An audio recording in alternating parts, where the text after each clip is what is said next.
American actress Victoria Rowell spent nearly 20 years playing Drusilla Winters on the CBS daytime mega hit The Young and the Restless. Your woman is something when she gets in front of a camera. Now, am I right? Agreement. We had an agreement, right? If you woke up this morning and you were still sick, we were going to the doctors. Now have a seat, baby. No. Okay, I'm gonna go. Well, Rowell says that she was forced off of the show in 2007 after pressing for diversity at the show and through the network. Victoria Rowell and her attorney Dan Stormer join us now here at Arise America. Victoria, you and I sort of talked about this very parenthetically a while ago. Now it's come to fruition. If you could, what is it that set you down this path to take legal action against CBS? I have long been about advocacy in front and behind the camera, inspiring at least 12 contracts for African Americans and contracts behind the camera. I found over and over to be a great disparity for African Americans, not only in acting, but in writing, executive producing, costuming, department heads in makeup and hair, casting, head writers. It's systemic. And there just was not an effort or the willingness to share those positions, though 40% of the audience, it is estimated, is African American. And now, normally, plaintiffs, defendants in the suits don't really, especially in terms of media organizations, usually always wait, or they defer it and say they never have a response. But CBS didn't really hesitate. They said that, quote, "We are disappointed to learn that after leaving the cast of The Young and the Restless on her own initiative, Ms. Rowell has attempted to rewrite that history through lawyers, letters, and a lawsuit that has no merit. We harbor no ill will toward Ms. Rowell, but we will vigorously defend this case." They make the point that you left on your own, right, and that this is really sort of sour grapes because they wouldn't give you another job. What is absent in that is all of the retaliatory behavior before I left. I was mocked, I was called a freak, I was spat upon, I was fined $20,000 for an alleged misstay of work, and many, many things that happened on that set. And not only to me, but others. This is not only about me. And the retaliation has been ongoing since I left.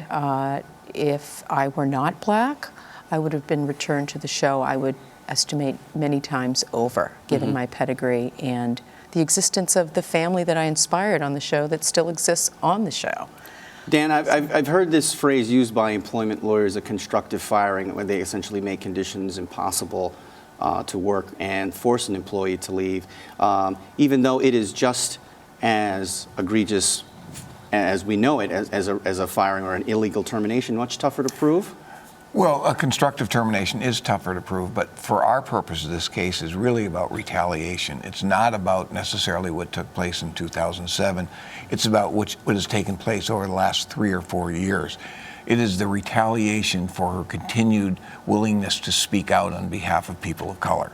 So this is not your typical wrongful termination or constructive termination. It really is all about the retaliation because she has literally hundreds of times spoken out on behalf of African Americans and people of color. Now, you joined the show in 2000. You were there for 17 years? Is that right? I joined the show in 1990, yes, and left in effectively, or felt rather pushed out, the necessity to leave in 2007. So collective 14 years, but overall on the network, airing on the network for 22, including primetime television. Did a primetime show simultaneously, and I was repurposed for Macy's and Thanksgiving Day parades, and did my job to hold the black audience on The Young and the Restless and to build it.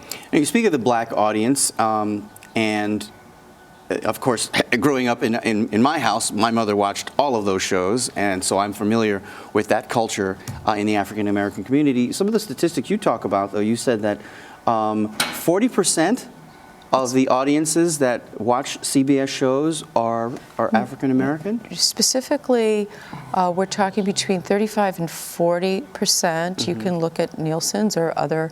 There are other opportunities in research. Ralph Bunch, UCLA report, for instance, where it's estimated that that is the audience share, and they're not just viewers; they're viewing consumers buying Procter & Gamble products in the multi-millions of dollars.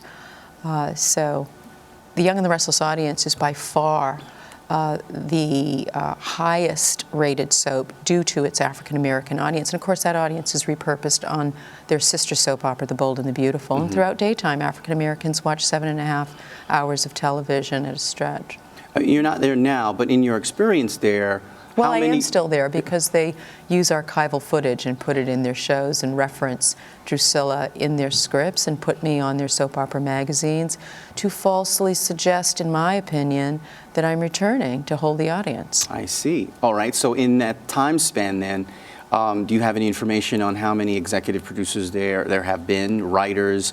I don't know what the titles are, but if you can give me the breakdown on how many of those represent the African American community or communities of color. Right. There are zero. There have been zero since 1973, March of 1973, zero African American executive producers, co-executive producers, supervising producers, coordinating producers, department heads in hair and makeup, costume designers, casting directors.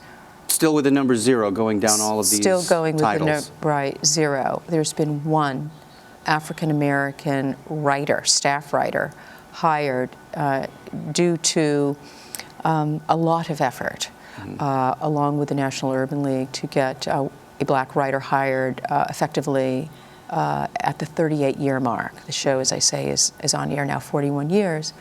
And so it's important to continue to advocate for African Americans.